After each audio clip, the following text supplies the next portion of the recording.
السلام علیکم ورحمۃ اللہ وبرکاتہ۔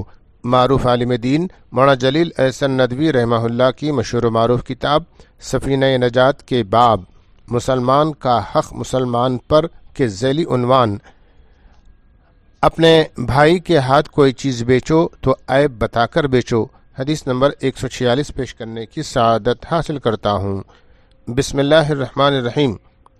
حضرت عقبہ بن عامر رضی اللہ تعالیٰ عنہما کہتے ہیں، میں نے رسول اللہ صلی اللہ علیہ وسلم کو یہ ارشاد فرماتے سنا ہے کہ مسلمان مسلمان کا بھائی ہے۔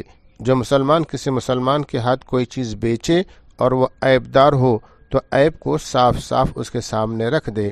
اس حدیث مبارکہ کو روایت کیا ہے ابن ماجہ نے۔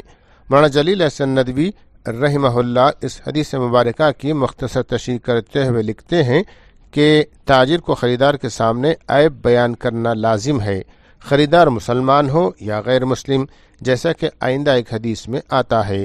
وآخر دعوانا ان الحمد للہ رب العالمین۔